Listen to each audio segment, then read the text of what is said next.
9:18. We're headed down into the cellar where the doors just opened on its own. Give us a sign that you want to communicate with us. Broadcasting from the darkest corners of the Pacific Northwest, this is Transcendence. Now you will receive us. Do not ask for your food or you're hungry. We do not want your tired and sick. It is your corrupt we claim. It is your evil that will be sought by us. With every breath, we shall hunt them down, down, down, down. The power of Christ compels you. The power of Christ compels you. The power of Christ compels you. Out of my way. People have to be told. You know I can't let you do that. What are you guys? Well, we've been called ghost hunters, paranormal researchers. But we prefer to be known simply as Emma Strange and Charlie Ripley.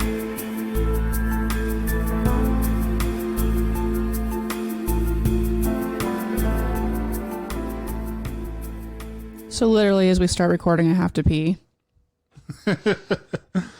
That sounds about right. Yeah. So, hi, my spooky dudes. I'm Emma Strange. And I'm Charlie Ripley. And we're happy to have you this evening. Yeah, we got an exciting episode here. I think I'm going to call it right now. This is going to be my favorite episode so far. Because we're supposed to be like this ghost hunting, paranormal, true crime podcast Duo. And we've done the true crime stuff. We focused on Corona. We listened to the calls. We've talked about our personal experiences. But this is the first time we're going to talk about our first couple of investigations. And some of them aren't like, quote unquote, actual investigations. It was just us driving out there to get a feel and a scope of what was going on. But we did like our first, I think, actual legit real one today. Yeah, and I still count driving out there as that's still investigating, right? It's more than I read an internet article and now I'm going to rehash it because now I'm the subject matter expert. Yeah. I mean, we've done investigations prior to this, but they were all led by other groups, and that was a long time ago. And yes, which we just talked about doing. I don't think we're going to do any more group-led stuff. We're going to lead ourselves. No. So to cover, today we're going to go over some of our investigations, some paranormal experiences that we've had recently. Ghost hunting etiquette, for starters. Yes, some manners, some do's and don'ts. All that good information because we've watched quite a few videos as a part of our research, and there's some...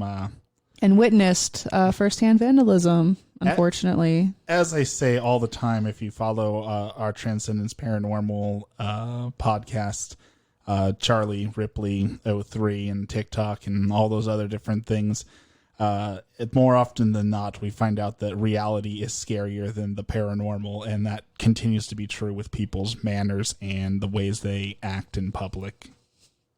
And that's exasperated by the whole Corona panic right now which, not to plug our Patreon, but we need money to buy toilet paper apparently. So if you want to support us in that way so we can wipe our butts, that would be great. Yeah, I posted in the Discord, which I think we'll be able to link a permanent link to. Yeah, I'll post that in the show notes. And anyone's free to join. If you're a part of the Patreon, you'll show up as a Patreon. If you're not, you'll show up as a community member. So there's different things for everyone. But in there, as we talk with our community, I posted 2 pictures that were from local sellers. One person sold 1 roll of toilet paper for $120 on OfferUp, and another person sold a 4-pack for $85.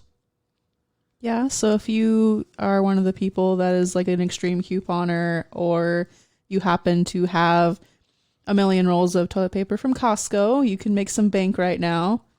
Yeah, and until people figure out there's a secret to toilet paper that I'm free to share with everyone. I don't think Emma's heard this, but the toilet paper, it's expensive, and you use it once, you throw it away. Your hand is free and reusable. Please tell me that's not a thing you do. No, but I was like, we've been together like 10 years now, and if that's something I'm just now finding out, that's a conversation we need to have. As long as you wash your hands, it's fine. No, it's not. Anyway, where do we go from that? So let's first talk about. I want to talk about the Scotts Mills investigation because the big part of all of this, that we want to set ourselves apart from other groups and that we want to set a standard in our investigations in the paranormal community is we don't just say, oh, we've heard there's a ghost out here, so let's go ghost hunting, or the more offensive term that I'm going to trigger Emma really quick with, a witch hunt. So a big part of it is investigating and doing the actual research. So reaching out to historical societies, looking into where do these urban legends come from? Where do they start? How do these things build? And from all that information at the end of it, then saying, okay, there's probably enough here to actually investigate this. So let's talk about Scotts Mills first. So for those of you who are not local to the Silverton, Scotts Mills, just the general part of that community down here in Oregon, something that a lot of us have grown up with, and this comes from other generations older than us as well, is that there are practitioners, which is however you want to refer to them, living in the hills of Scotts Mills. And as someone who is a practicing pagan, I was interested in learning about the history and the culture and the folklore surrounding that. And I know that there is a lot of witch phobia with our more conservative parts of our state. And I mean, not just in Oregon, that's just the facts of life. Just all over the world. I mean, as we discovered, here's where we're going to plug the burn the witch comment. I think we need to talk about that and bring that up. Do we? I'll bring it up. So this goes back to the etiquette and stuff. As we're doing this investigation, trying to get to the bottom of these witches in the hills, we got people posting on our Facebook that the only good witch is a burned witch, or we should burn them all at the stake. So in our when we were prying for more information and trying to figure out where the roots of this little urban legend came from, I mentioned this briefly in a previous episode that I had posted on Facebook asking for more information. And one of the comments we got was, I can't quote it directly now because I have the worst memory ever. But it was along the lines of the only thing I know about witches is the smell they make when we burn them to the ground, something like that. That's accurate, yeah. Yeah, and so that is something we don't do or say anymore. It should go without saying that it is not acceptable to burn anyone at a stake or to the ground or at all. And for those of you who are listening who are not pagan-centric or who don't know a whole lot about Wicca or the more spiritual side of religions, it's just going into it, because I am Norse pagan, and it's something that you go into knowing full well that it's very stigmatized and it's not something that everyone agrees with. And I understand that and I get it. And it doesn't bother me for the most part because I understand. I understand that it's not everybody's dish. And unfortunately, that is not shared across the board. At some point, we're going to do an episode. We were talking about doing it a Patreon exclusive or something like that about the differences in our views, as you are, as you just explained, and I am Catholic. And people often ask when we talk about that, how do you make that work? Because those two things can't coincide. And the easy answer is it can. If you respect each other, anything is possible. So. Asking the rest of my community, Christians, Catholics, all that, I know that for thousands of years you have been burn the witch crusade and all that, but it's 2020. Let's stop saying that, please. Yeah, there's a lot of stigmas, and we're gonna actually have an episode. A lot of my friends and associates in the pagan community have a lot of stereotypes and stigmas that we would really like to debunk. One of them being that we don't really dance around bonfires at midnight in graveyards. But see, that's going back onto Scotts Mills. That is one of the ones that I heard of was in these woods. These witches would come out in the middle of the night and they would dance around the bonfire, and you could hear them screaming and yelling and doing their sacrificial rituals.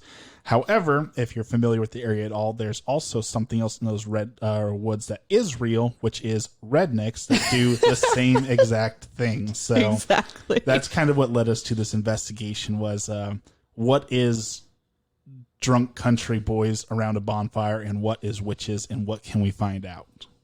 Yeah. So all of that being said, we'll get down to the root of what we're talking about here. So the legend was, again, witches dancing around a bonfire.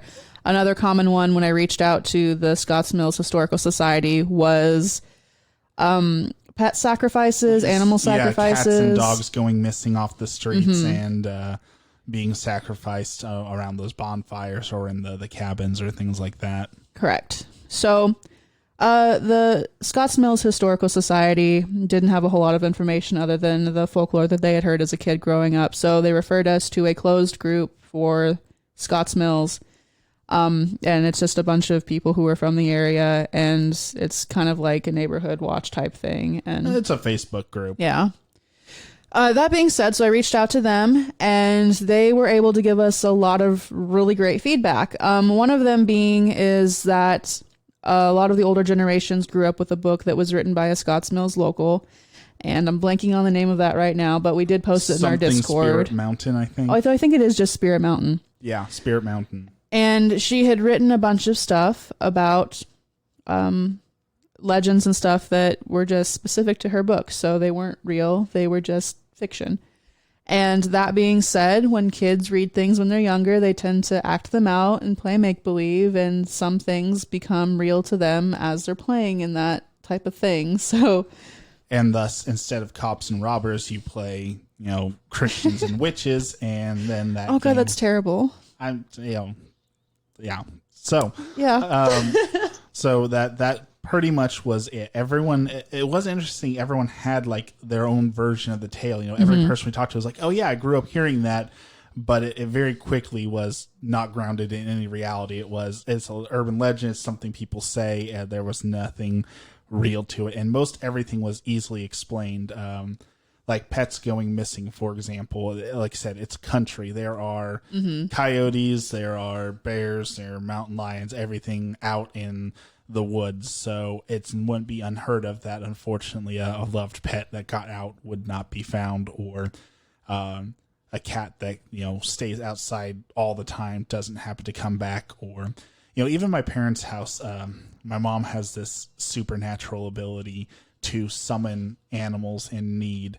And so stray cats wander onto there that are that obviously either had a home or were abandoned, and they come there for food and shelter. And that's how they even got one of their dogs. Was an owned dog found its way there. Owner didn't really want it, and it found its refuge. So correct, things like that happen.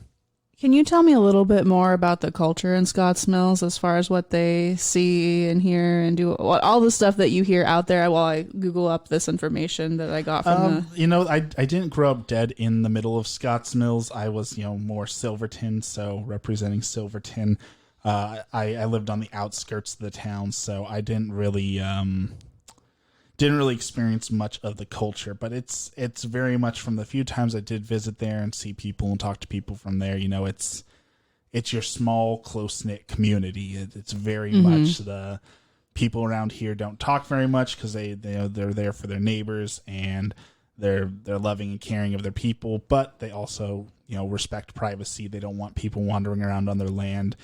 And that's partially why I'm also glad we didn't actually go into the investigation phase of going out there and driving around, because there's a lot of private property out there, and people don't necessarily like random people wandering onto their property with cameras. So. And I do not suggest doing that on any type of urban exploration or ghost hunting or whatever you want to call it. If you plan on going out to a property that is not public, please call your local areas and try and get permission prior. And if they say no, don't go. Yeah, and that moves, as we talked about etiquette and all that in this. So many videos we watched of people just jumping over fences. We watched people kicking gravestones, tapping through their foot, kicking gravestones.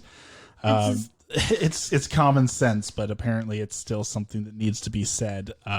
So that's a big one, is don't trespass on properties, especially out in the woods, because you never know what's going to happen out there. Go through the proper channels every time. Yeah, and it's not ghosts you need to worry about when you're doing that. It's people with guns, because we are in the United States, and if you're out in Oregon, even though we are a blue state, there's a lot of guns. So the book that we were referring to is called The Secret of Spirit Mountain. And it is written by, let me find her, Helen Kronberg.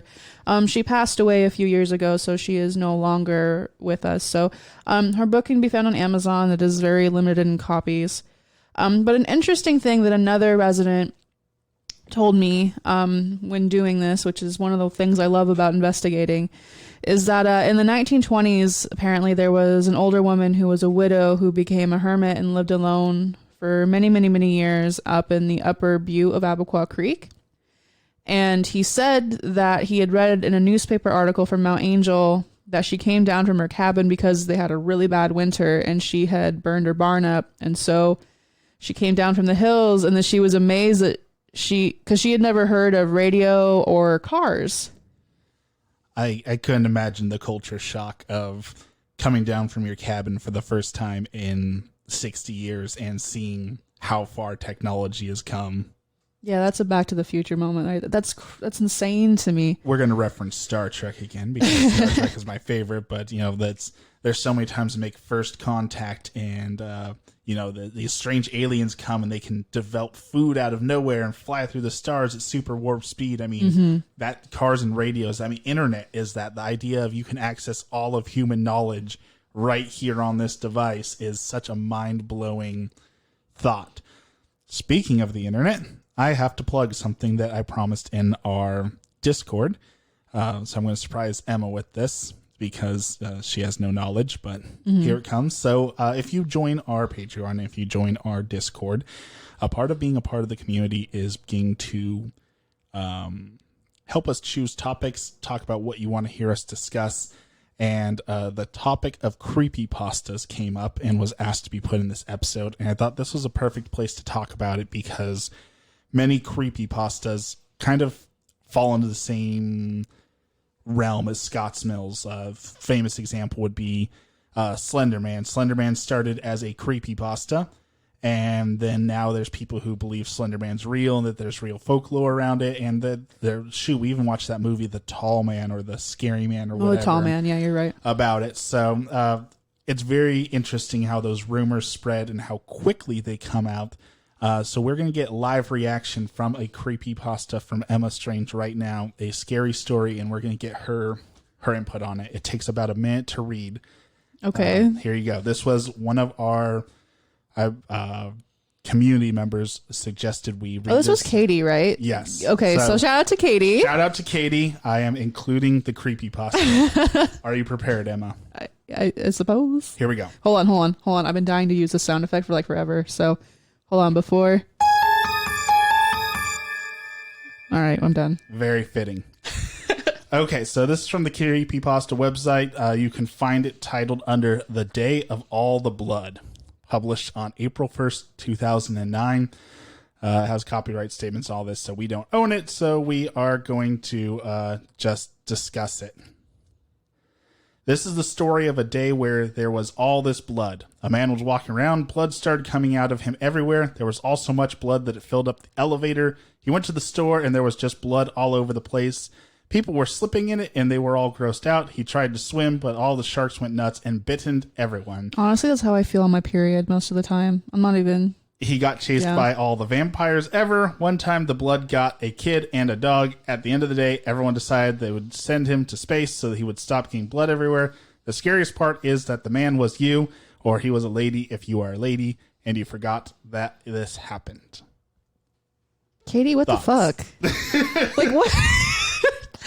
I know that link was posted in our Discord and I hadn't clicked on it or read it yet, which I'm glad I didn't because...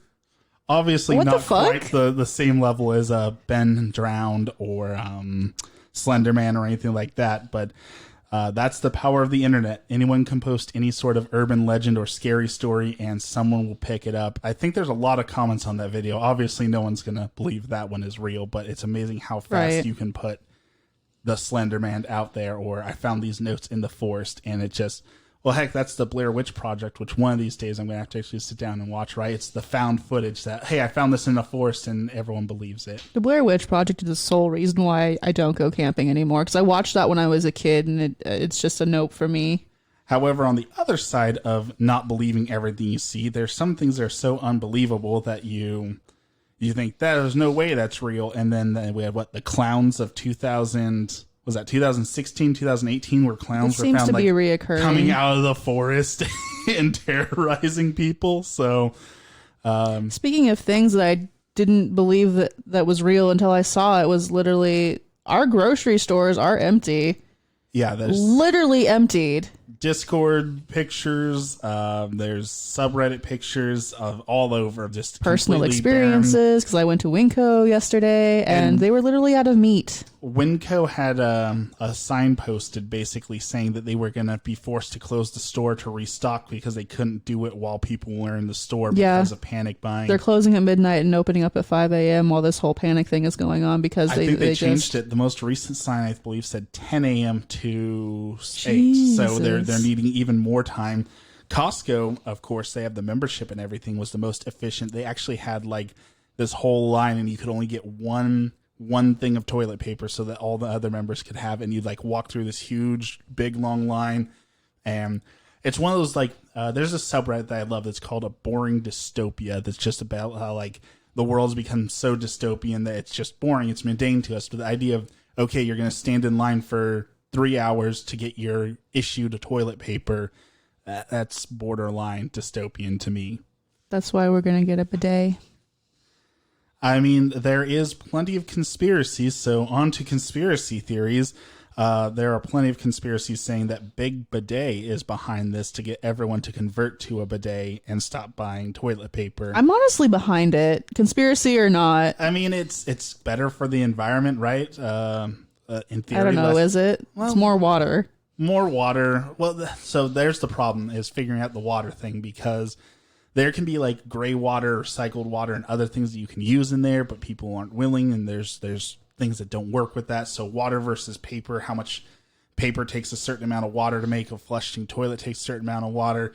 It's hard to say. I'm not the mathematician to tell you what those numbers are, sadly. Can we talk about the toilet paper thing for just a second? Because I legitimately want to ask, and if you guys have answers, I seriously want to know, why the fuck is everyone buying out toilet paper? Is it because it's a respiratory illness, right? So what? I've read 3 things on this. So none of it's confirmed because all this is obviously coming out right now. So the science is iffy on it, but there's a few things that make sense. Mm-hmm. The thing that I read that made the most sense on this is that it's a feel-good feeling. So toilet paper comes in big rolls and tons of rolls and is easily accessible in large amounts. So you could buy 3 giant those like 64 packages and it fills your cart up, right?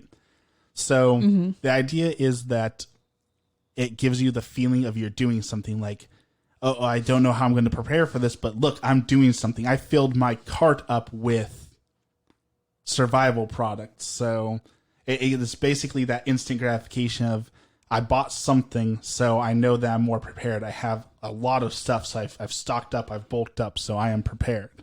Okay, so what's theory 2? Theory 2 is the monkey see, monkey do, in that 1 or 2 people were stocking up on toilet paper. It may not even been related to the pandemic. It could have been, someone pointed out, like someone buying from Costco in bulk for their multiple businesses that they run, buying a whole bunch of toilet paper. Someone else said, oh, we must need a lot of toilet paper to survive the coronavirus. So they go buy a whole lot. The next few people say, oh, we need to buy a whole lot. And then it becomes an all-out frenzy. And theory 3? Theory 3 is the most likely cause, which is a mix between number 2, which is that people saw other people doing it.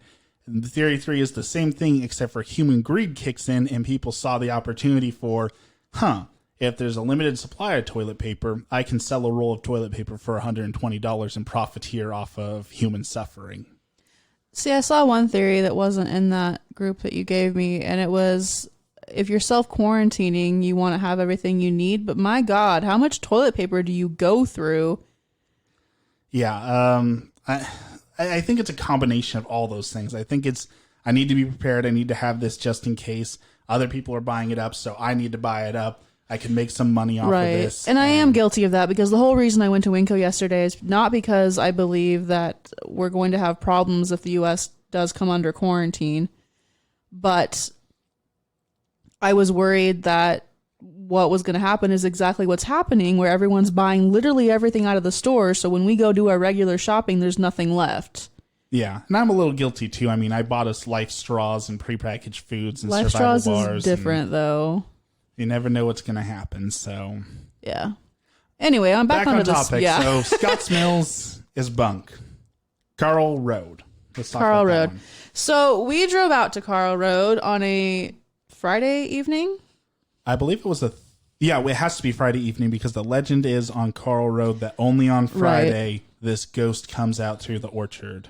Mm-hmm. And it was rainy and dark because we wanted to fit the aesthetic and we went at night. Yeah, it was a poorly written. We were victims of bad writing, whereas it was a dark and stormy night, and our brave adventurers went onto the creepy gravel road. I will give credence to it being really creepy, but it was at night. It was rainy. It was dark. We were by ourselves on the road, and it was kind of in the middle of nowhere a little bit. So yeah, and so I'm going to reference Gavin DeBecker again because I love his book, The Art of Fear. The Art of Fear, in that those feelings are just your intuition kicking in, and there's very logical explanations. If you're in an unfamiliar area in the middle of the night when no one knows where you're at and you have nothing to come and save you, cell phones are spotty, it's cold and miserable, your body's going to tell you, hey, you're putting yourself in a bad position. Don't do that. Which is why, as paranormal investigators or investigative journalists in general, I know there is a huge thing going around where Life 360 is supposed to be the big bad, big brother, but honestly, for us, it's been amazing. It doesn't even matter, to be honest. There was a guy in the news who created virtual traffic jams using a basically red flyer wagon and 100 cell phones. And what he did was he downloaded free Google Maps on all those, and Google tracks all the data all the time. And when they see 100 cell phones all in one area, that means traffic jam. So pick your poison. Life 360 tracks you, Google tracks you, Apple Corporation tracks you. It doesn't matter. Well, no, it's just the thing that going around, and I think it's mostly kids who are pissed that their parents have Life 360 and aren't respecting their privacy, which to some degree I understand. I get it. A little bit, I guess. But as someone who has anxiety about Charlie coming home late from work, and I automatically think he's been in a car accident, it helps relieve my anxiety surrounding that like a million. So, yeah. So Carl Road, the idea was that this ghost comes out on Friday night. It's one of the most haunted roads in Oregon, or I think the article said of all time. Well, of course the article says of all time, but no. All time, the most haunted in road. Woodburn. So supposedly, if you drive down Carl Road and drive down until you see an orchard, which is what we did, and you're supposed to get out of your car, you can feel a strange presence. So if you go into the orchard and you walk a little ways, you'll hear leaves crunching behind you. And when you look behind you, you'll see a white shadowy figure walking from one tree to another and then disappear. And apparently if you stay longer, you can feel something pressing against you. So giggity. I don't know. And car trouble, right? Oh yeah. And car trouble and phantom cars, which is typical for ghost stories on roads. And there are a lot of those, and I do plan on I posted on our Twitter that I did experience a ghost car on I-5 today. The usual lights behind me that were blinding me, I moved over lanes, and then it was gone. There was no place for it to turn off. It just disappeared. And that's not the first time you've had that happen, is it? No, I've had a lot of ghost cars. I also do a lot of driving, so probably goes hand in hand. But there's a couple really famous places in Oregon specifically for ghost cars and Cascade women in white. Highway is one of them. I That's think the big one. Cascade Highway is the biggest one. So we'll probably go and do those at some point because ghost cars are pretty fascinating. But I've never seen one, so that's a phenomena I would really be interested in experiencing. Well, we can go try. We got new equipment for recording when we're out and about. So which we're going to have hopefully links up to video footage from today's conversations as well in the links down below. Actually, those will be Patreon exclusive. Down below if you're a Patreon exclusive member. So we did this investigation, and this was one that there's not a whole lot of research you can do, right? It's just everyone on the internet Urban legend. So we decided to go out there. We did the drive ourselves. We did get stuck on a road, but that was because it was raining and it was a poorly made and that gravel road. pit was like deep as hell. Yeah. And then I did scared me. I'm not going to lie. I was scared. I did experience some car trouble in the following days, but again, easily explained. So I had some problems because a couple of my sensors got dirty from slinging around the mud. I had unexplained. Did you get that fixed, by the way? Yeah, it fixed itself. I got everything all done. So unexplained things all over my car. Well, easily explained. Gravel and mud flinging up everywhere was making spots on my car. And then there was bad smells coming. And spoiler alert, the city smells bad. So What, Woodburn or Salem or both? And Portland. All of it. Oh, Portland. All of it smells bad. Yeah, that's the city for you. So I'm going to call it bunk. I mean, it's. I mean, I wouldn't necessarily call it bunk because so when we drove down there, it was really pretty up until we hit the gravel dirt road part of it. And then it was just like a scene straight out of like Children of the Corn. But there was an area that I had a really bad feeling at. And she hit it twice. She said it when we went by it, and I purposely didn't tell her that we were driving by it again because I wanted to see if I then asked, so how are you feeling? And sure enough, she felt the same thing in the same area, both passes on it. So and I was looking down at my phone at the time, so I wasn't paying attention to where we were at. But possible something out there requires more research. The problem is that this is, as we just talked about, private property and all that. So we would need to talk to the owners of the orchard to actually get the permission to go out onto their land in the middle of the night. And we just drove through. We didn't go on into the orchard because again, it's not our property, and I don't feel comfortable doing, especially at night, especially in farm country. It's not going to happen. Yeah. So, that's pretty much what we experienced, and we were a little bummed about it because, as ghost adventurers, we do want to get some activity, but we ended up going down by the Settlemyre house and just kind of parking there with the dowsing rods, and we got some pretty cool stuff there, though. Yeah, we ended up having, we asked the presents if there was something they wanted to talk. They said yes. They gave an emphatic yes. They were safe. And we basically, we didn't want to be there because, again, we don't want to trespass. We don't want to do anything. It was iffy on, can we be there? I mean, nothing was blocking us, but obviously they were closed. So it looked a little fishy if you were looking on the outside. So we decided we'd go back another day. So we asked if we could continue the conversation, if you'd like us to come back. And they said yes. So we're going to go back and try again. And I emailed the Settlemyre house. I'm just waiting for an email back on whether or not we can get, our own time there. And I'm honestly, at first, I was a skeptic of the dowsing rod, divining rod. I don't know if they're called the same thing, same thing. And I was like, okay, well, who knows?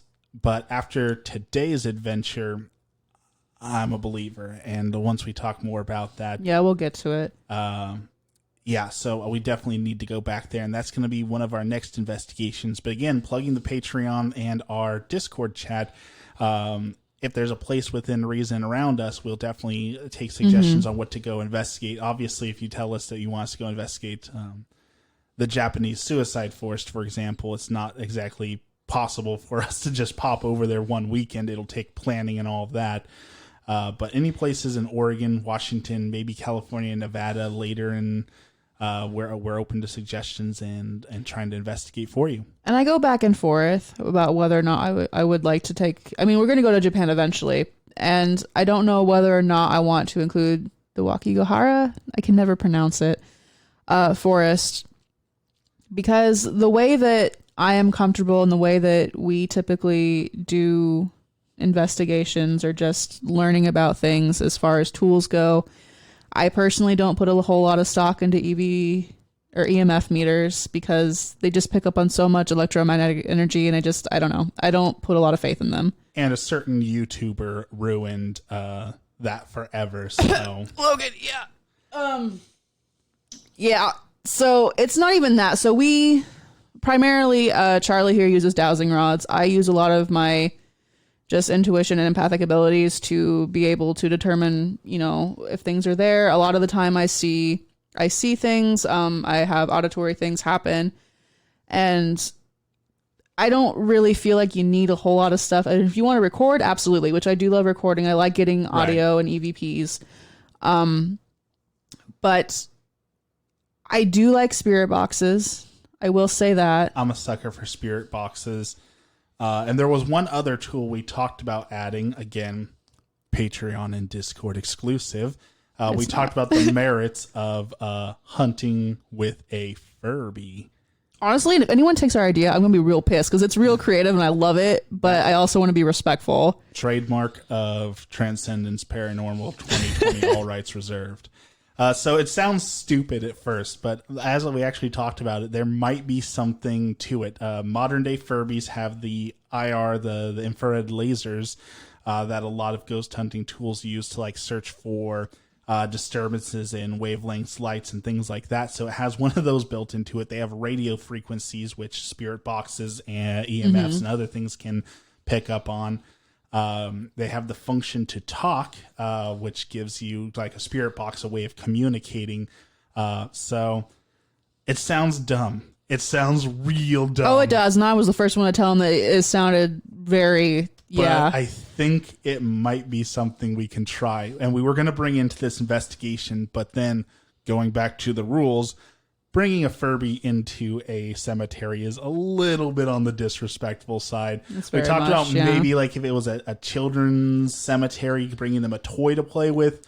Maybe, and that was the only instance where I would be okay with it. But even then, I feel like it's pushing a line where it's not. Yeah, so the Furby's on the backboard for now, but like I told Charlie, if we're going into something like Bobby Mackey's Music World, where I don't have the reverence as much for, because when you go into cemetery, that's final resting place. You don't do that shit there. Same thing with, asylums. There's a lot of trauma, a lot of pain there. I want to be respectful of that. I don't want to do that there. And it's going to come out eventually. I am not a big fan of Ghost Adventures. And I'm sorry, Zach, you're just not my cup of tea. I really don't like how a lot of media heavy people run their investigations. I don't like the scare tactic. Well, not scare tactics, but like how they're looking for responses and stuff. And that I don't know. I won't say it's their fault because it probably has more to do with politics and studios, and we. Oh, absolutely, and I know that. So. I'm very much aware of that. But it does suck, and that's again why we talked about when we do these things, we want to keep it in our own control because we don't want to have to compromise any of our integrity, beliefs, or anything around this for the sake of more views, more clicks, more likes, whatever it may be. But if we just want to fuck around with the Furby on Halloween night, that's a different story. But ooh. Combine everything, dowsing rods, Furbies, and a Ouija board. After some of the information we got out of the dowsing rods today, I am not at all eager to experiment in our own home. Yeah. And we'll talk about that a little bit later. So back on topic, Lafayette. Let's get the history, the important parts. No. We're going to save Lafayette for later, for the best, because I'm really excited to talk about Lafayette. But last weekend we were at Salem Pioneer Cemetery too. Yes. And we've been trying, well, at least I've been trying to get into Salem Pioneer Cemetery for a couple years now, but because of their strict hours and my working schedule and Charlie's working schedule, it's very difficult to get in there because they're not open on weekends. And we're not going to just knock down the gate and go in or jump over a fence. Well, apparently we can cut holes in the fence because that's what everyone else has been doing. Some of the video we shot was there was multiple places where people had obviously cut the fence out and got into the graveyard through cutting the fence, jumping the fence, or going under around it and things like that. Right. And I do want to mention before I forget. So the video that we took of the Settlemeyer house of Charlie with the dowsing rods, I realized that it's not the best quality and neither is Carl Road. Because my dumbass was hanging the phone out of the window and it was, windy and rainy and you have the audio of the car moving over gravel and I was just trying to get visual, not so much audio at that point in time. But we were in the car in the Settlemeyer house. I was not prepared I didn't think anything was going to happen. Yeah. So exactly. It was like, oh, we're going to play with these copper rods and, we heard that this is haunted. There's not a whole lot of information on it. 2,000 years later. All right, so after a week-long Taco Bell binge and everything, we're back to try and re-record this, and hopefully it doesn't get fucked up this time. So yes, which we will go into a little bit about the technical difficulties. Yeah. We want to first, make this as seamless as possible. So we're going to talk about the Pioneer Cemetery that we were talking about, and then move on to the Lafayette that we teased for an hour. And then an hour and 40 minutes, but like our audio. So we'll just get into it. So as I was going through and getting ready to edit our episode, I found that an hour of our audio was missing, and I was like, okay, maybe it got corrupted, right? And as I was listening through to the end of it, I don't even know how to describe it. It was just interference that we could not explain, and I had audio experts look into it. And so here's the thing: is I don't want to describe it as interference, because as 3 skeptics I talked to, 3 separate skeptics who listened to it, said that it couldn't be classified as audio interference because if it was audio interference, like a cell phone signal or whatever causing it, you would hear it like phasing in and out. It would actually be interfering. This was like a static, like circa 1970 tube TV, hot as the sun, white noise static, consistent across the audio. I know, it was the most bizarre thing, and as I was listening to it, it scared the crap out of me, because I was listening to it and all of a sudden I just heard this like huge amount of static or whatever you want to call it, and I didn't listen to it all the way through because I got scared. And then when you got home and we were listening to it together, to me it sounds like rain. Yeah, that's a good way of and describing then like it. a heavy sigh in parts of it. Yeah, and there's no explanation. You've talked to audio people. I posted it to Reddit. I put it up on the Twitter. I sought you did out post it on Reddit? Did anyone say anything? I have a couple of the people from the podcasting place said that they've never experienced anything like that. They couldn't say anything. They said it could be interference. And I explained that it couldn't and why, and they said, you're right, that's not interference. Well, maybe your file got corrupted. But the thing is, if an audio file is corrupted, it either A, doesn't play, or B, corrupts the whole damn thing. Exactly, or there's nothing there. Exactly. It doesn't replace the audio with something else. And we've had corrupted audio files before, and I mean, we're millennials. We've had to deal with corrupted crap forever. Yeah, and this is unlike anything I've ever experienced before as far as like audio technical difficulties go. Right, and we're not trying to like preach content that is more fascinating because of the circumstances, but that we're just saying this is what happened. So, this is we had like a week intermission where we're trying to figure out how the heck to fix it, and we just have to re-record. So we're operating under the theory that because it happens as soon as we started talking about Pioneer Cemetery in Lafayette. Yeah, the second that we got into the meat of Lafayette, it just went kaput. Yeah, and that's the only audio that was lost. Everything else was completely fine. Yeah, so the first half of the episode, like the first 40 minutes, it'll be completely fine, and now we're recording this a week into the future. And here's the scary thing: this is my half and half. Half of me hopes, half of me doesn't. If it happens again that we brought up Lafayette and this audio gets messed up, it sucks because we have to record this a third time again. Yeah, but then we have solid proof that every time we say Lafayette, something happens. Right, and like as we're recording, we can hear what we're recording, right? So it makes no sense at all, because if there is an audio blip, we would hear it as it happened. Right. But if nothing happens on this one, then it just goes unexplained forever. Right. So yeah, that being said, hi. Salem Pioneer Cemetery. So where we left off, as far as I can remember, we were talking about that it was one of our more recent cemetery crawls, if that's what you want to call it. If my memory serves, we were talking about the vandalism, but that was there, I think. Yeah, we briefly touched on there was the cemetery is near the Oregon State Mental Hospital. Correct. The fences were cut. And clearly you can see where like there was new metal and old metal from where they tried to repair it. There was an old birthday bag hanging off the tree. We didn't look inside of it. Yeah, but there was like signs of someone camping basically around the area. Oh, not just someone, a lot of someone's. We found bananas, fresh bananas, and like, I can't remember. And I'm sorry if we repeat some things, because again, we're having to re-record. We don't do this by script most of the time, so. We took footage, very amateurish footage on my cell phone, And we have that posted on Patreon if you are interested in seeing it. But we were recording for a good 10-20 minutes before it cut off too, or did our equipment just died? It was 10 minutes, almost exactly was 10 minutes is when it shut off when we were looking at the tomb. And that's important for us talking about Lafayette later, but that's never been reproduced. It hasn't happened on the cell phone since. It wasn't like a time limit. It wasn't a running out of space. Like we were just talking about the audio stuff. We're always trying to debunk everything first before we get excited. Yeah, and we were testing it, and my memory wasn't full, not even close to full. Right. I've had like 2-hour videos that I recorded with other things that are just fine on my camera roll. There was no explainable reason as to why that had stopped recording at that specific point in time. And then as soon as we moved away from it, because my phone wouldn't work. And so as soon as we moved away from that area, it was fine. Yep, worked just fine. Yeah, so.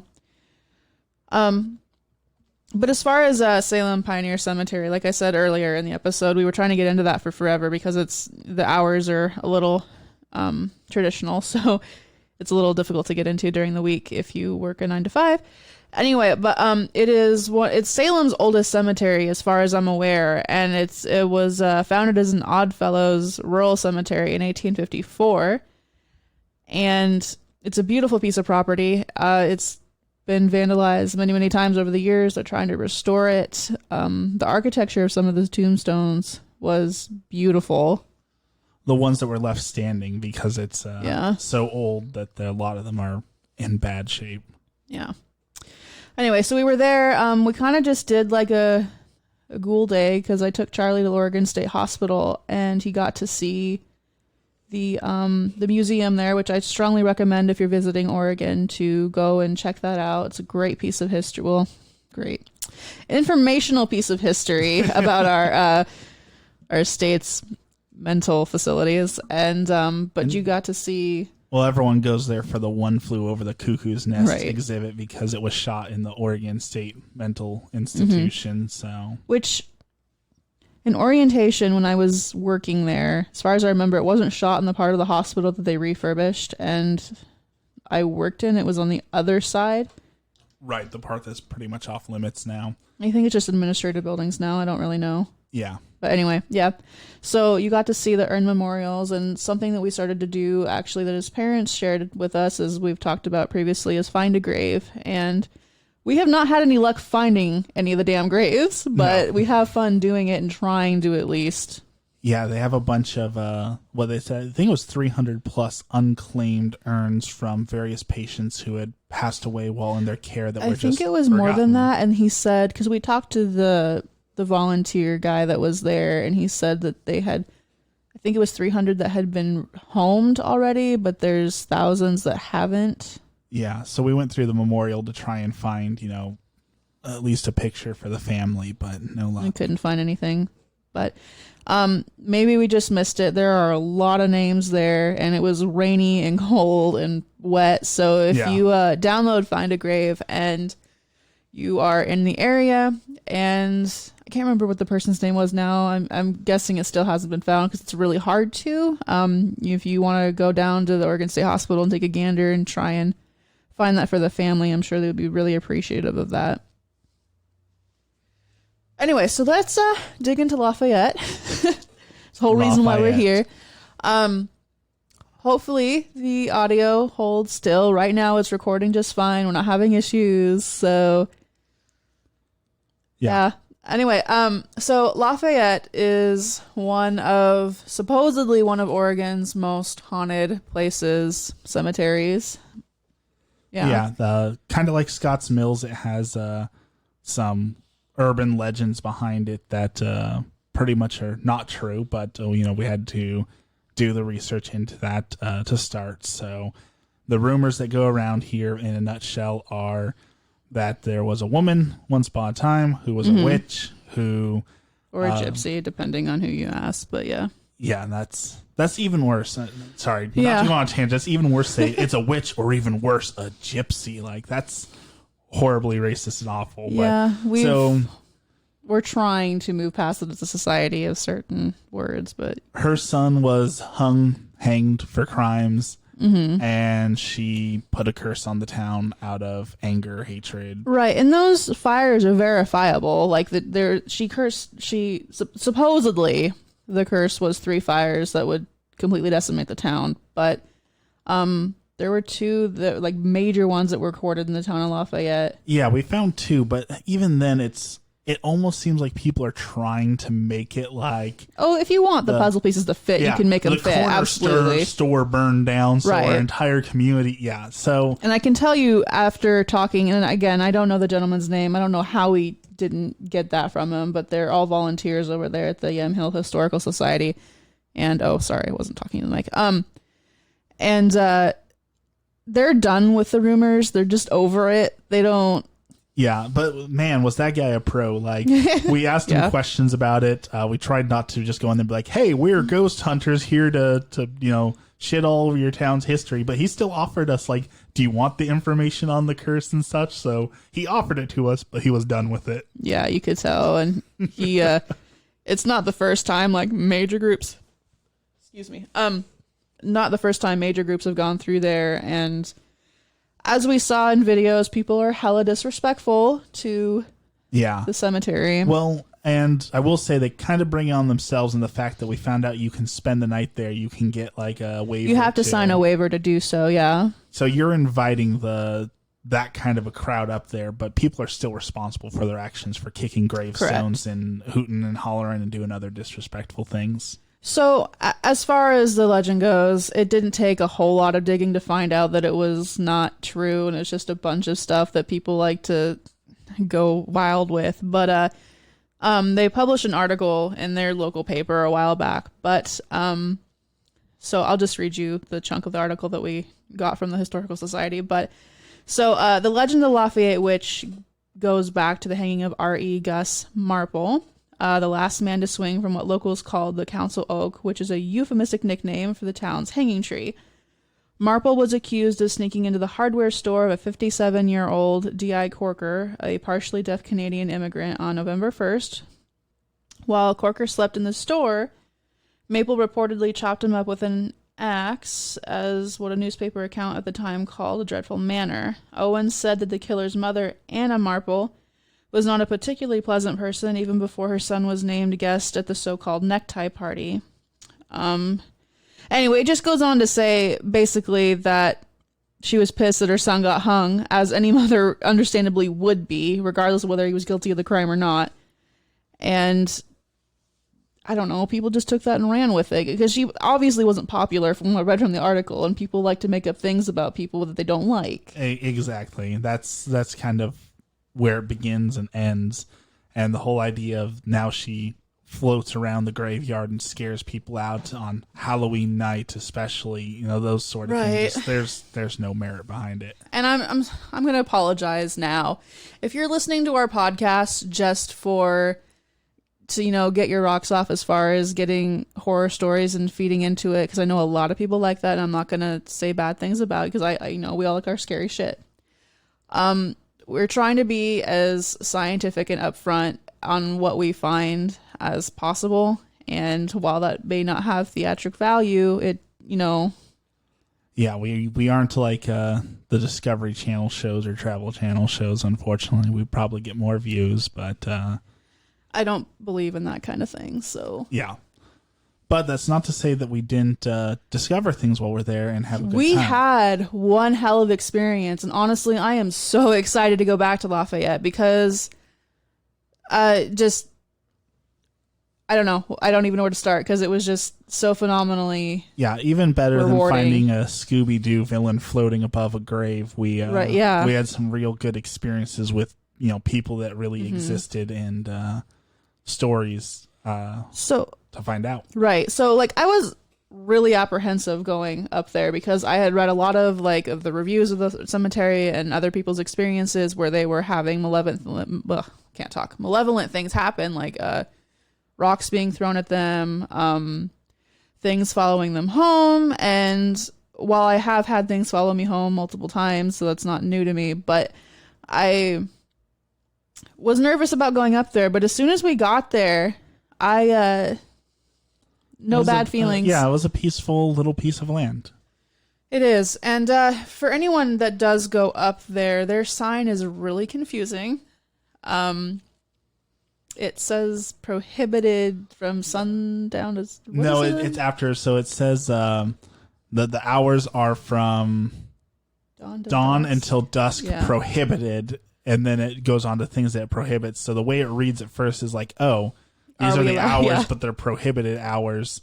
And the whole thing is gated off. So you can't, there's not even like a nice way to go in. You have to go over a gate that blocks cars from driving in. Yeah, I have massive bruises on my thigh, like one of my thighs from like falling over the damn thing. So just be cautious, be careful when you're walking through. Because while it's not heavily maintained because it's basically done on a volunteer basis on whoever in the town does it. Because we read ledgers on that too. It basically gets passed down to person to whoever handles it. So just be mindful. But yeah, so we took the GoPro and we had it shut off like 2 or 3 times, which we'll get into that too. But so do you want to start? Do you want me to walk us through what we... Yeah, so we got over the gate and we started recording. We took some pictures of the sign. The sign was really cool. We got some really good pictures of the sign. Right, and those will be available on our Patreon too. And then we started walking in, and there was this one, it was a very large gravestone. It was laying down, and now I'm thinking that was actually at one point it was like standing up. Yeah, because we had seen pictures and videos of those before, and it looks like time had just put them down. Hopefully, I'm hoping that's what happened. But yeah, and I don't know what it was. We were both drawn to that one place, and then that's where the GoPro just shut off. Yeah, it just shut off, and I thought, and granted, we don't have a whole lot of experience with GoPros, so we didn't. Oh, speaking of things that shut off. Oh, that my computer. Okay. That is normal. No, which, not to side trail, but now that I think about it, when we were recording last week, you remember how we kept hearing banging in the house? Like unexplainable, and all the animals were put away, so that wasn't a thing. So it was right around the time we started talking about Lafayette, too. Yeah. So, unfortunately, I know we had recorded that. Like, we had heard that through the mic. I know I had.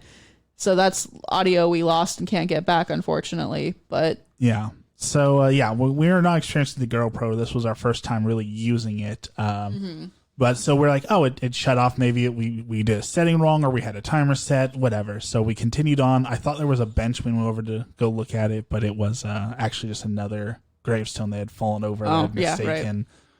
There was one grave in particular that was really cool that we walked by that had like a grove of trees, like it was gonna have like a circle of. I think you took a couple pictures, Polaroids of that too. Yeah, it was really neat. I'm not sure if that was an empty plot or not. I don't know. There wasn't a lot of markers.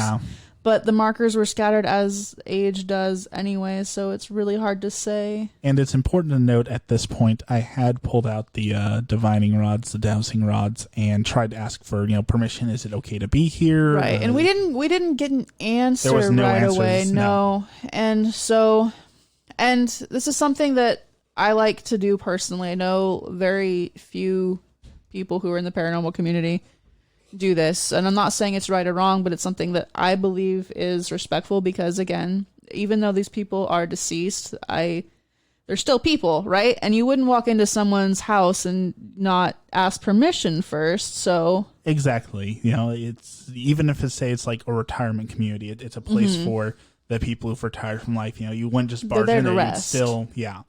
So we tried to ask for permission. We got nothing. There was nothing that wanted to talk to us, nothing that wanted to move the rods, nothing that wanted to give us permission. So we just kind of treaded forward carefully. Yeah. And then we passed by Layla's grave. Yeah, and I was like, her name is really pretty. And I said that, and you'll see that in the recording that we put up on Patreon too. I was like, oh, that's really, really pretty name. And then I passed by that, and then we went up a little bit to the Carrie Gary. Well, we thought it was you. We didn't know what it was. I said it was Gary, but then when we looked it up later, it was Carrie, which was like a giant family plot. They had like an obelisk that had the family name, and then in the records it shows like mom, dad, brother, sister, all in the family grave. And that's when you took out the dowsing rods again. Yes, that's when I took them out again and asked a question and got a response. And then we asked if it was Layla, and that's all Emma and her. What do you mean? just your intuition, like out of all the gravestones we'd walked by, all the names, like that was the first thing that came to your mind was, oh, is this Layla? So we asked and we got a yes. So we went back over to Layla's grave. I don't even think about it that much, honestly. It's just such a common. Well, I've been thinking about it for like a week now. It's like we passed by probably 50 graves at that point. So all those names, and there's just the one that popped in your name, which is the one that stuck with you the most, the one you thought was nice. So we went back to Layla's grave. Yeah, and we had the GoPro shut off again.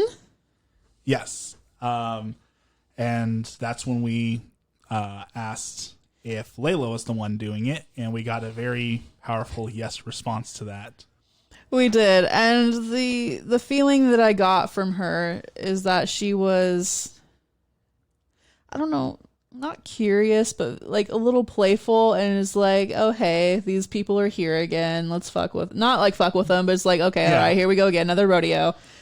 Well, even like if you were to take a GoPro and hand it to someone who knows absolutely nothing about it, the first thing they're going to do is click a button, right? And that button is going to stop the recording. So to me, that falls in line with how it would work. And she died in 1907, I believe. I don't remember her birth year, but she died when she was 31 years old. So you can do the math there. But yes, I don't have Google up right now, so I can't verify it. But I believe the first GoPro was not made in 1907. Right, but no. So when I did as much research as I could on her, because I felt such a pull to her after that we had gone there, and it's the 1800s. There isn't a whole lot of documented evidence like we have today, so it's a little difficult to do that. But both of her sisters had led very long lives. I think it's Edith and Edna, I want to say. And I think it was Edna and Esther.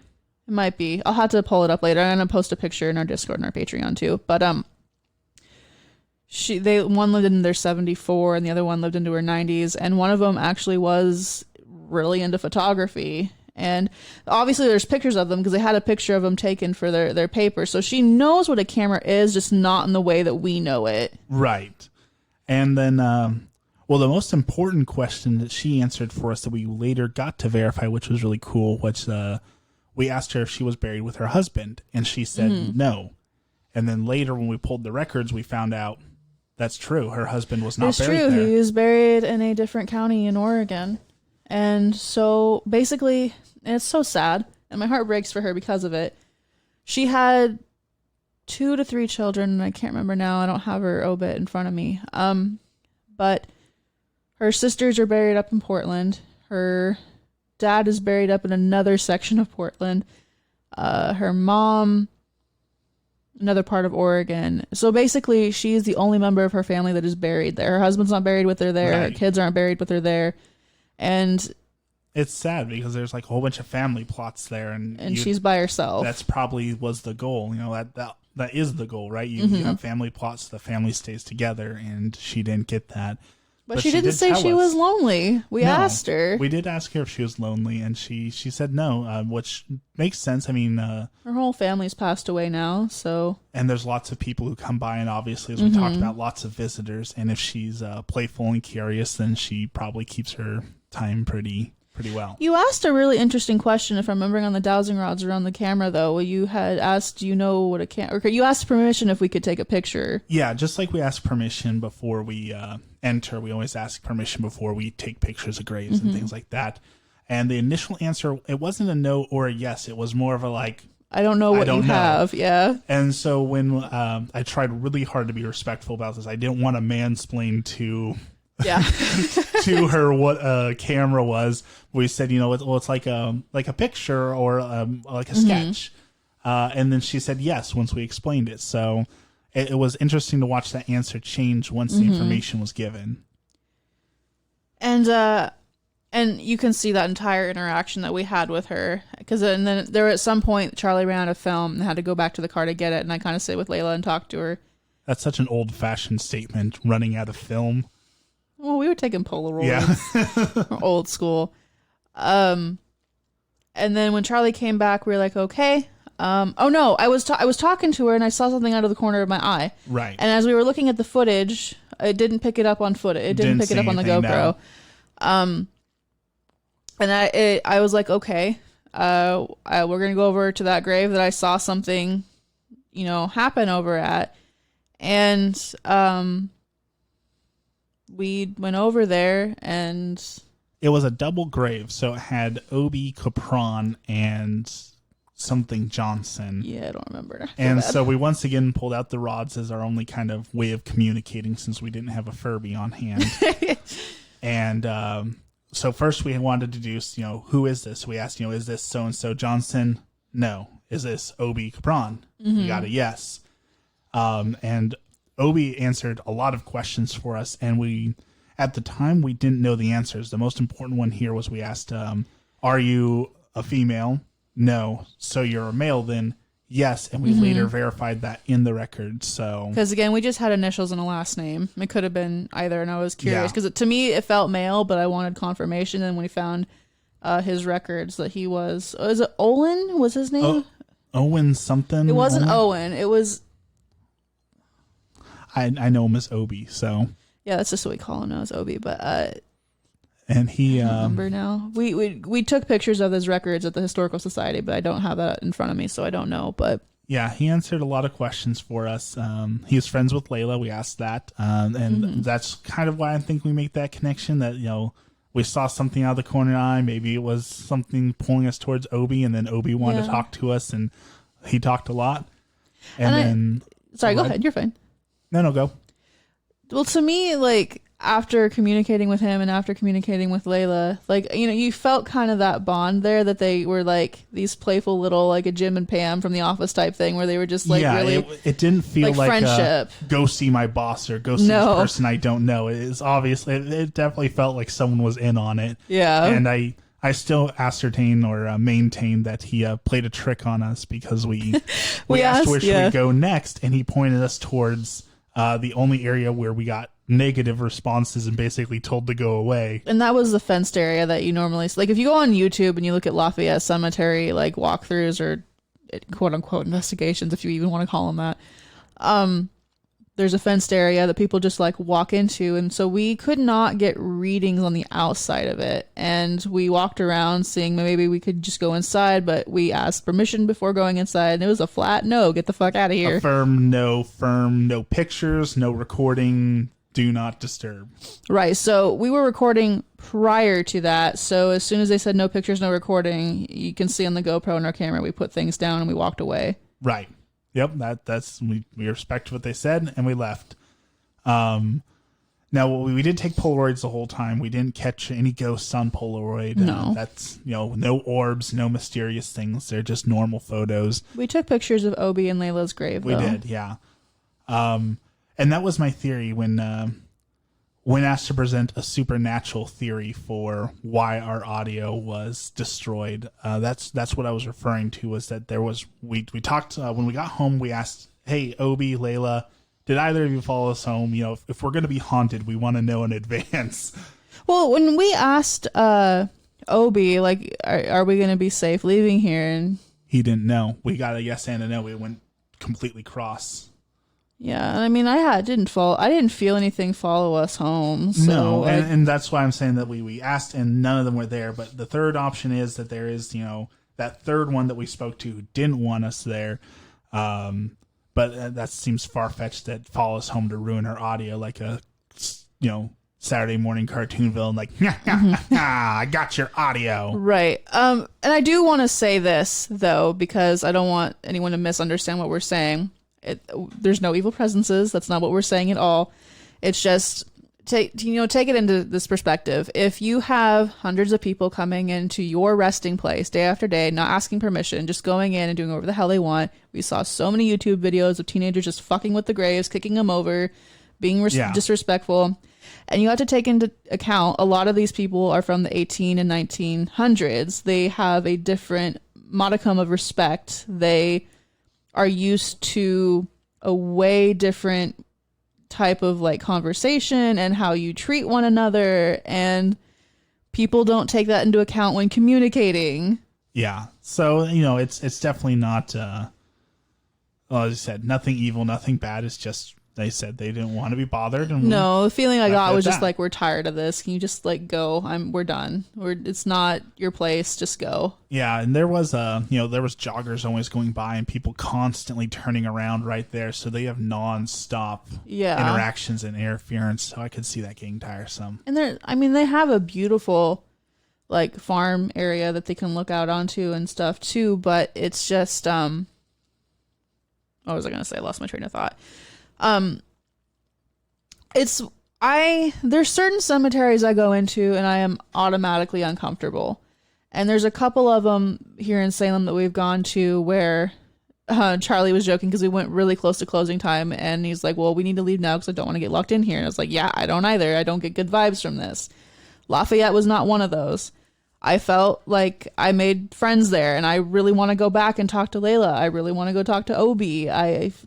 So I don't know. This is just an observation, so I'm going to catch Emma off guard with this one. Okay. I've noticed that the bad feelings you get from cemeteries tend to be the mass cemeteries, the one that have like large amounts of people. Pioneer and Lafayette are both fairly small in comparison. So I wonder if it has to do with that, the amount of... It's possible.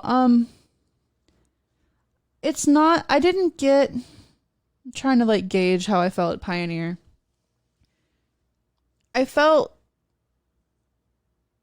It's hard because my feelings were convoluted because I was so upset at the vandalism. And I was so frustrated because I was going through grave to grave in the children's area, cleaning up garbage and fixing like flowers and stuff. And I was just like, my heart was broken because it's just, they don't have the manpower to fix it. And they're trying. They are trying. I emailed them and I was trying to like volunteer out there to help, clean things up and maintain grave sites and stuff. I don't know. It's not bad. It's not good. I just didn't have time to like really, sink into anything one way or the other because I was so focused on what I was being mad at. So, but we went to one around December, like right after Christmas, and that one was just hard because someone had passed away in the cremation area. Well, not the cremation area. The area where they have cremated remains in the wall. I can't remember what those are called. It was like an inside of a building. Is that mausoleum? I was thinking mausoleum, mortuary. No, the mortuary is not. That's not the proper. But it was inside. Anyway, yeah. So we went in there, and just as soon as I walked in there, there's just this type of cold, and I think you said you felt it too. Yeah, it definitely felt cold, but It was a different kind of cold, and it's so hard to describe unless have experienced it yourself. Sorry, I'm like hiccups. And like we walked in there and someone had recently passed away and just this wall of grief hit me and I could just not get out from under it, and I was like crying in the car.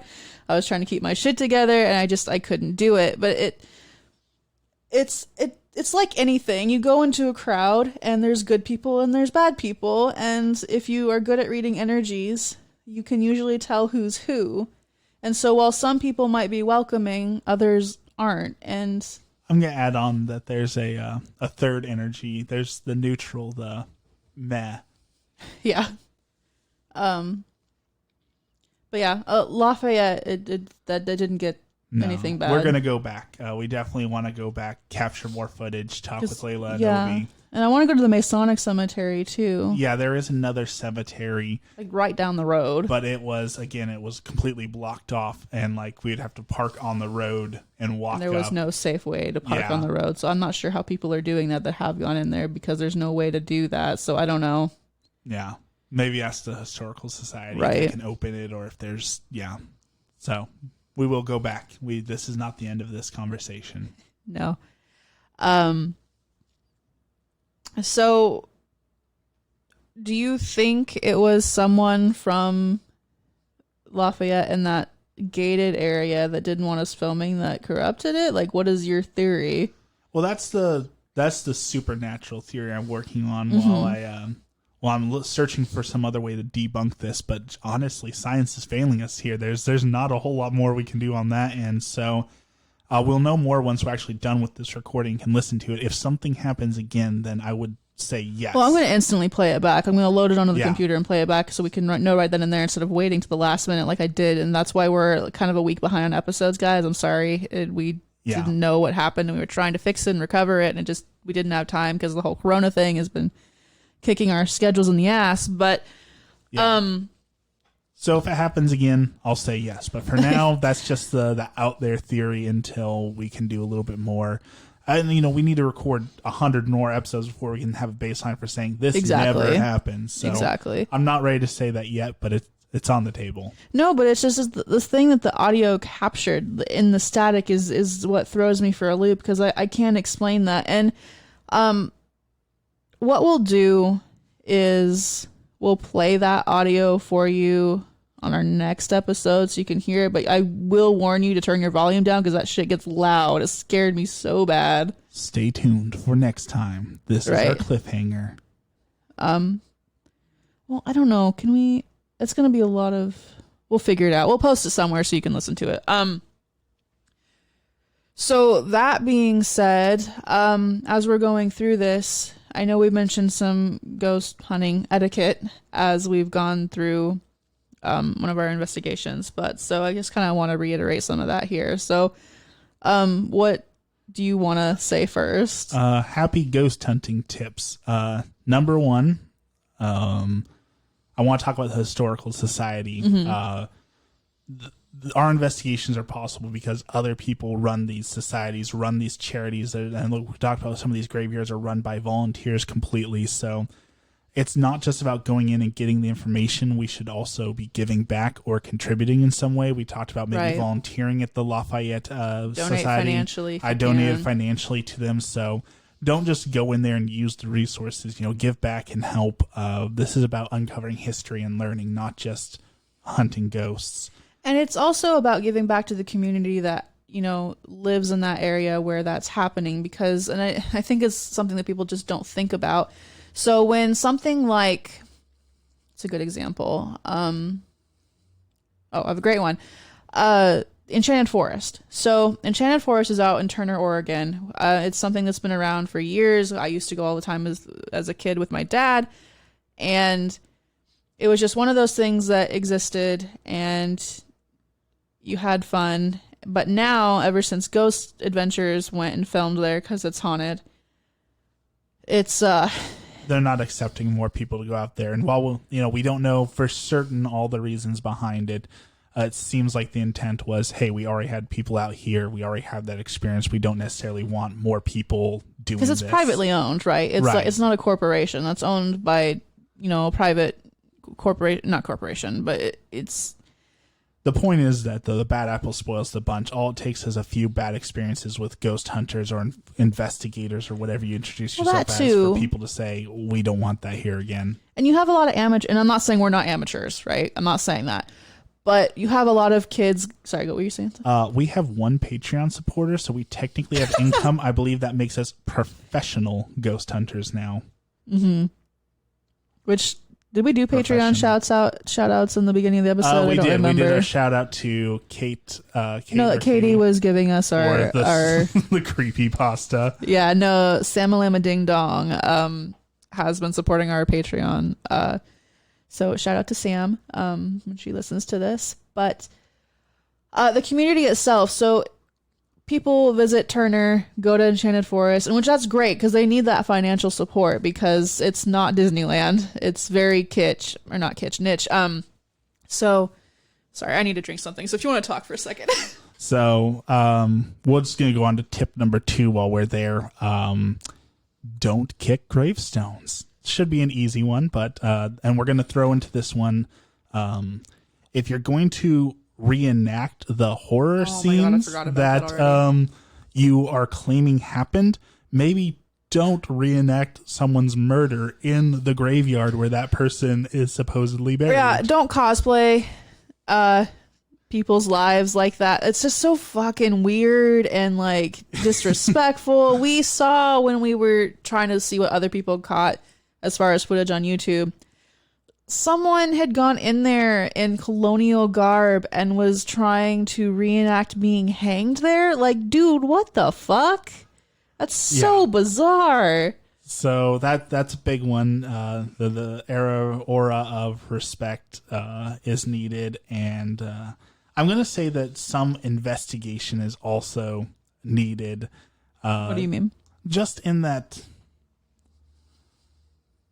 going out to, hey, I heard a rumor of this, so I'm going to come to this haunted place and try and see the ghost. Oh, yeah, because one popular person went, so everyone else has to go. And that's how you get deterioration of places and trash and, graffiti. And I am very much a preserver of history and architecture. And so when I go into buildings and I see people tagging them and throwing trash around, oh my God, it pisses me the fuck off. Yeah, I hate it so much. I almost think that we should add to our ghost hunting bag, trash bag and gloves for cleaning up. Do your part. Be the Boy Scouts and leave it better than when we came in. And sadly, every place I think we've gone to, we could clean up and leave it better than when we first entered. Lafayette was actually, there were coffee things, but they on the ground, but those were for weeds. I'm like, yeah, 100% certain that was for that, but that wasn't like trash just laying down. They were working on cleaning up the place, but Pioneer, as an example, just had stuff everywhere and like throwing Pepsi cans around. And I know that a lot of grave sites, like when we were there was a couple with like Modelo and tequila on stuff on the graves because that's what the person I'm assuming liked. But random.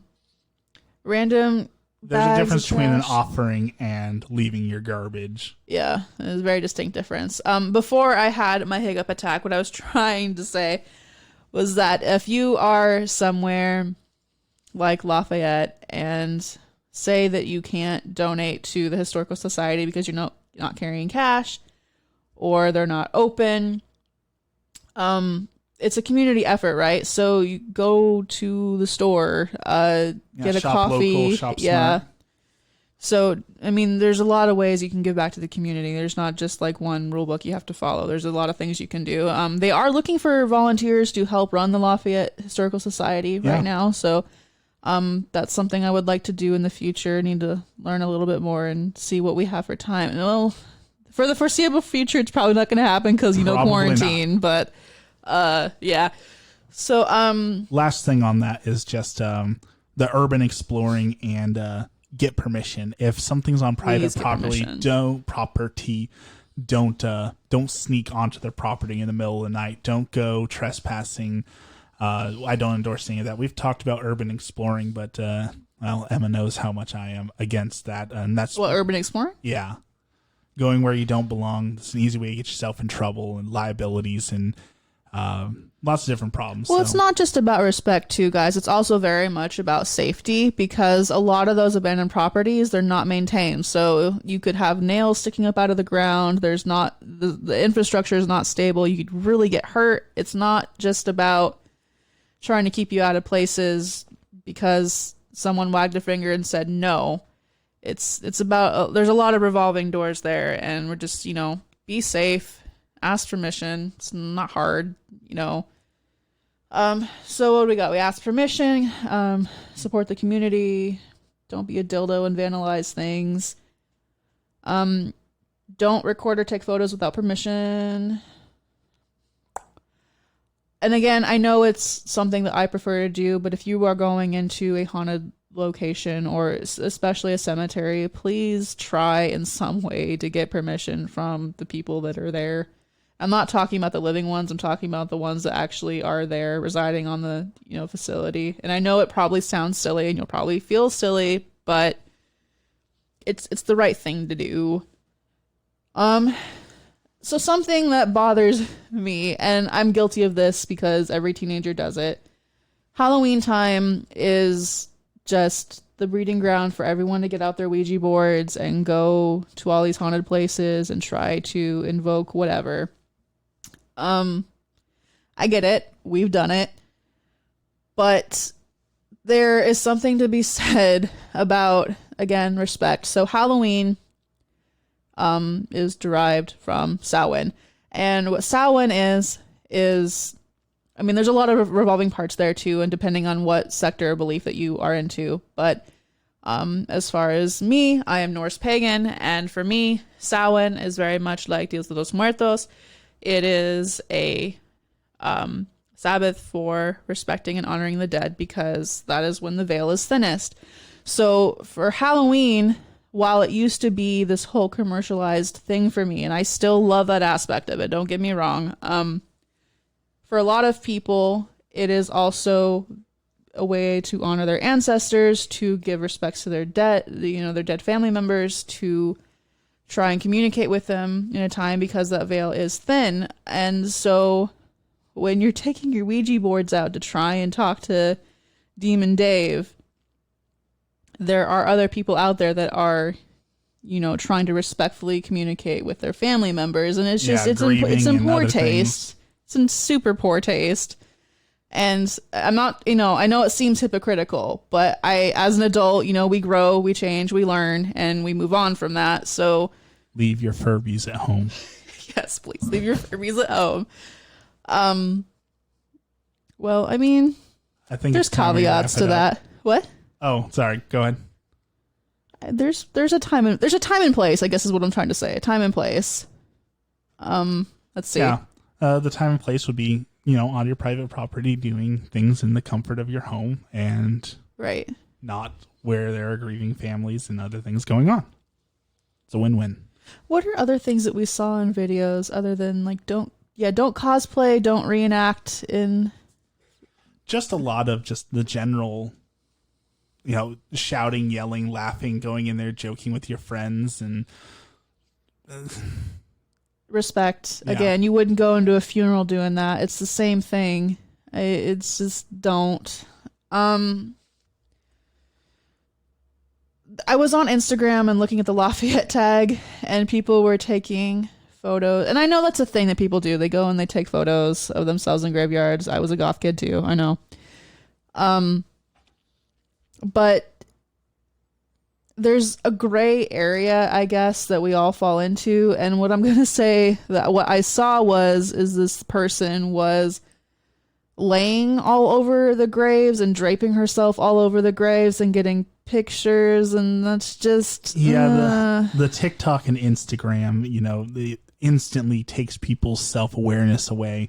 In fact, Animal Crossing came out on the 20th, and I braved the outside world to go be a part of the problem and go into GameStop to purchase our copies so we could play. And one of the people who was in line with me went into the GameStop literally just to take pictures and videos of themselves, like the whole what's up, it's your boy here at GameStop getting Animal Crossing, kawaii desu. And they left. They didn't even buy anything. They literally went into the store so they could have the games as a backstop to show I was at GameStop for TikTok, Instagram, whatever it was.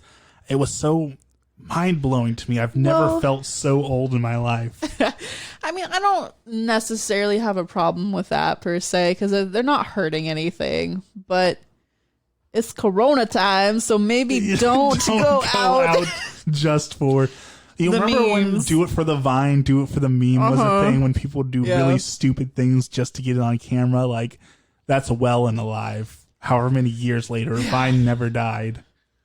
Oh, no, it didn't. It just merged with Musical.ly, and that is what the breeding ground of TikTok is now. So, but yeah. Trying to think if there's anything else. I know that I have a longer list. It's just those are the big ones for me.